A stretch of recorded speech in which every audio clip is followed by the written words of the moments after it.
വിശ്വാസം തകർക്കണം. ഇതാണ് ഇയാളുടെ ഈ പിണറായിയുടെ ഉദ്ദേശം. ഹിന്ദു അല്ലേ? ഇയാളുടെ അച്ഛൻ കോരൻ ഈഴവനാണല്ലോ, അറിയാൻ മേല അല്ല, വരില്ലല്ലോ.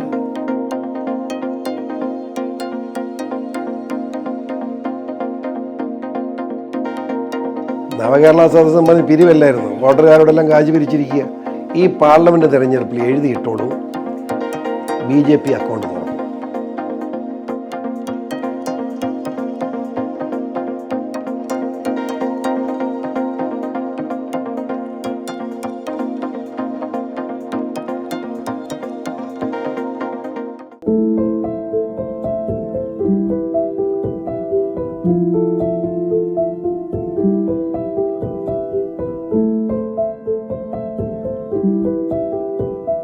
ഇപ്പം പത്തനംതിട്ടയിൽ തെരഞ്ഞെടുപ്പിനൊരു BJPയുടെ സ്ഥാനാർത്ഥിയാകുമെന്നുള്ള ഏകദേശം ഒരു ധാരണ പോലായി. അപ്പോൾ ആ പത്തനംതിട്ട ജില്ലയിൽ സ്ഥിതി ചെയ്യുന്ന ഏറ്റവും വലിയൊരു തീർത്ഥാടന കേന്ദ്രമാണല്ലോ ശബരിമല. ആ ശബരിമലയായിട്ട് ബന്ധപ്പെട്ട് ഇപ്പം കേൾക്കുന്ന ഈ പ്രശ്നങ്ങളുണ്ടല്ലോ, ഭക്തരനുഭവിക്കുന്ന ബുദ്ധിമുട്ടുകൾ, അത് ശബരിമല വിഷയത്തിൽ നേരത്തെ ഇടപെട്ടിട്ടുള്ള ഒരാളൊന്നും കൂടെ ഉള്ളതുകൊണ്ട്. അതായത് ശബരിമല മനസാക്ഷി വേണ്ട. ഞാൻ പത്രസമ്മേളനം നടത്തിയിരിക്കുക അത് സംബന്ധിച്ച്. എന്തൊരു മര്യാദ! 23 ദിവസം ശബരിമലയിലെ തീർത്ഥാടനം, 23-ാം ദിവസമാണ് ഒരു മന്ത്രി തൊപ്പിയാൻ അവിടെ ചെല്ലുന്നത്. നേരത്തെ എങ്ങനെയാണെന്ന് ചോദിച്ചാൽ, മുഖ്യമന്ത്രി നേതൃത്വത്തിൽ ശബരിമല സീസണ് മുമ്പ് ആലോചന നടക്കും പമ്പയിൽ. ഞാൻ എത്ര നേരം പങ്കെടുത്തിട്ടുണ്ട്. പമ്പയിൽ നടക്കുന്ന യോഗത്തിൽ ഇവിടുത്തെ രാഷ്ട്രീയ നേതാക്കന്മാർ, MLA-മാർ, ഗവൺമെൻറ് ഉദ്യോഗസ്ഥന്മാർ, ജില്ലാ ഡിപ്പാർട്ട്മെൻറ്റ് കൂടി അവിടെ വെച്ച് ചർച്ച ചെയ്ത എന്തെല്ലാം കാര്യങ്ങൾ തീരുമാനിക്കുക, അതാണ് നടപ്പാക്കുന്നത്. ഇന്ന് വരെ ഒരു ബുദ്ധിമുട്ടും ഉണ്ടായിരുന്നില്ല. ഇത് ഞാൻ വന്നു, യോഗം നടന്നില്ല, ഒന്നും നടന്നില്ല, ഇപ്പോഴും നടത്തിയിട്ടില്ല. ആകെ ശബരിമല സീസൺ കൊണ്ട് 23-ാം ദിവസമാണ് ബഹുമാനപ്പെട്ട ഒരു മന്ത്രി അങ്ങോട്ട് പോകുന്നത്. ഈ വിശ്വാസം തകർക്കണം. ഇതാണ് ഇയാളുടെ ഈ പിണറായിയുടെ ഉദ്ദേശം. അതായത് അയാൾ 2 പെണ്ണുങ്ങളെ കയറ്റാൻ പോയി, നടന്നില്ല. ആ വൈരാഗ്യയുടെ മനസ്സിലിരിക്കുക. ഇപ്പോൾ എന്താ അയാൾ ചെയ്ത്? കെട്ട് നിറയ്ക്കുക. ഇയാൾ ഹിന്ദു അല്ലേ? ഇയാളുടെ അച്ഛൻ കോരൻ ഈഴവനാണല്ലോ, അറിയാൻ മേല അല്ല, വരില്ലല്ലോ. കെട്ട് നിറയ്ക്കുമ്പോൾ എന്തിനാ അരി കൊണ്ടുപോകുന്നത്? ഇങ്ങനെ ഇട്ട് കൊണ്ടുപോവാണ്. അരി വെച്ച് കഴിക്കാനാണ്, മനസ്സിലായി? വേറെ ഒരിടത്ത് ഹോട്ടലിൽ കയറാതെ. പിണറായി വിജയൻ പറഞ്ഞിരിക്കുക, ഒരൊറ്റ ഇടത്തും അടുപ്പ് കൂട്ടാൻ പാടില്ല, ഭക്ഷണം കഴിക്കാൻ പാടില്ല. ഹോട്ടലിൽ ഭക്ഷണം കഴിച്ചോണം, നല്ല കഴിക്കരുതെന്ന് ഒന്ന് ആലോചിച്ച്. ഈ ഹോട്ടലുകാരോട് കാശ് മേടിച്ചിട്ട് കാണും. നവകേരള സദസ്സം പറഞ്ഞ് പിരിവല്ലായിരുന്നു, ഹോട്ടലുകാരോടെല്ലാം കാശ് പിരിച്ചിരിക്കുക. അപ്പോൾ അവർക്കൊരു ഉപകാരം ചെയ്ത് കൊടുത്താൽ ഒരുത്തിനും തന്നെ ഭക്ഷണം ഉണ്ടാക്കാൻ പാടില്ല. എന്തൊരു മര്യാദ ഇത്!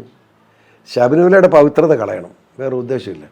ഇത് ഞാൻ ദൈവശിക്ഷ ഭയങ്കരമായിട്ട് കിട്ടും, പേടിക്കണ്ട, സംശയം വേണ്ട. ഈ നവകേരള സദസ്സിനെ പറ്റിയിട്ടുള്ള അഭിപ്രായം, ഈ നവകേരള യാത്രയുണ്ട്, നവകേരളം ഞാൻ പറഞ്ഞു. ഞാൻ ചെയ്യട്ടെ, സാമാന്യ മര്യാദയുണ്ടെങ്കിൽ ആ മന്ത്രിയെങ്കിലും അങ്ങോട്ട് അയക്കണ്ടേ? ദേവസ്വം മന്ത്രി അയാൾ 23-ാം ദിവസം അവിടെ ചെന്ന് 24 ദിവസം വന്ന് ആ AC ബസ്സിനകത്ത് കയറി കുത്തിയിരിപ്പുണ്ട്. എന്നുവെച്ചാൽ അവിടെ ചെന്ന് പറയാം, AC ബസ്സിൽ പോകുന്നതിന് സുഖം ഇവിടെ ട്രാൻസ്പോർട്ട് ബസ്സിൽ പോകാമെന്ന്. അതിന് ഊളത്തരമൊക്കെ ഒരു മന്ത്രി പറയാമോ? മനുഷ്യ കളിയാക്കല്ലേ ഇയാളൊക്കെ ചെയ്യുന്നത്? എൻ്റെ ഒരു സംശയം, ഉദ്യോഗസ്ഥന്മാർ ഇയാളുടെ ഈ യാത്ര ഇങ്ങനെ നടക്കുക, യാത്ര നടത്തുന്നതിനൊന്നും ഞാനിതില്ല. ഈ നിവേദനം മേടിക്കും. 20 മന്ത്രിമാർ വണ്ടിക്കകത്തിരിപ്പുണ്ട്, ഇയാൾ മിന്നലും ഇരിപ്പുണ്ട്. ഹെഡ് മാസ്റ്റർ ഇരിക്കുന്നു, LP സ്കൂൾ പിള്ളേർ താഴെ ഇരിക്കുക, എല്ലാം കൂടെ. ഇവന്മാർ നിയോജകമണ്ഡലത്തിൽ നാടുമായിട്ട് ബന്ധമില്ല, ഇരുപണ്ണുകൊണ്ട് അതിനകത്ത് കയറി കുത്തിയിരിക്കുക. എന്തിനാ? എന്ത് കാര്യം? ഇവന്മാരെ കണ്ടിട്ട് എന്ത് കിട്ടാൻ? ഇവന്മാരാരെങ്കിലും കാണുന്നുണ്ടോ? പിണറായി വിജയൻ ചെയ്യാവുന്നൊരു കാര്യം, ഈ നിവേദനം മേടിക്കുന്നുണ്ടല്ലോ ഉദ്യോഗസ്ഥന്മാരതും, ഈ MLA ഈ മന്ത്രിമാരിറങ്ങിയ നിവേദനം കൈകൊണ്ട് മേടിക്കാൻ പാടില്ലായിരുന്നു. അത്രയെങ്കിലും മനസ്സമാനം ജനത്തിനുണ്ടായിരുന്നു.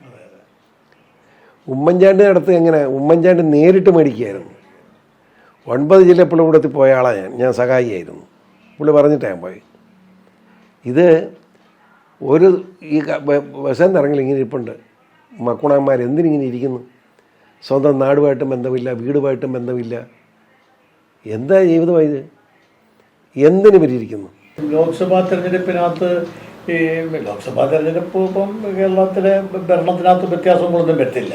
പക്ഷേ ഇനിയൊരു നിയമസഭാ തെരഞ്ഞെടുപ്പിൻ്റെ ഒരു കേട്ടോ ജയചന്ദ്ര, യാതൊരു സംശയത്തെ കാര്യം പറയാം.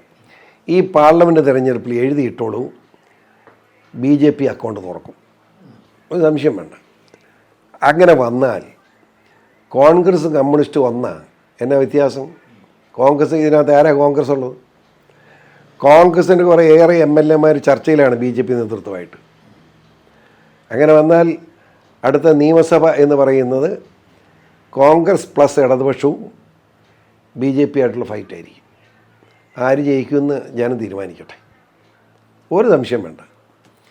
പാർലമെൻറ്റ് ഇലക്ഷൻ കഴിഞ്ഞാൽ 2 കൊല്ലത്തിനകം കേരളത്തിൽ നിയമസഭാ തെരഞ്ഞെടുപ്പ് നടക്കുമ്പോൾ ആ നിയമസഭാ തെരഞ്ഞെടുപ്പിലെ പ്രമുഖ കക്ഷി BJP ആയിരിക്കും ഒരു ഭാഗത്ത്, ഒരു ഭാഗത്ത് CPM-ഉം കോൺഗ്രസും കൂടണം. കാരണം രണ്ടും കൂടാമല്ലോ, അവർ ഓൾ ഇന്ത്യ ലെവലിൽ കൂടിയിട്ടുള്ളവരാണല്ലോ. ഭാരതം എന്ന വാക്കിന് അർത്ഥം അവർക്ക് അറിയത്തില്ല, ഇന്ത്യ എന്ന് പറയണം. കാരണം ഈസ്റ്റ് ഇന്ത്യ കമ്പനിയുടെ ഭാഗമാണുള്ളവർ. അത് രാഹുൽ ഗാന്ധി, അമ്മ ഉൾപ്പെടെ എല്ലാം ഈസ്റ്റ് ഇന്ത്യ കമ്പനിയുടെ ഭാഗമാണുള്ളത്. അതുകൊണ്ട് കുഴപ്പമില്ല.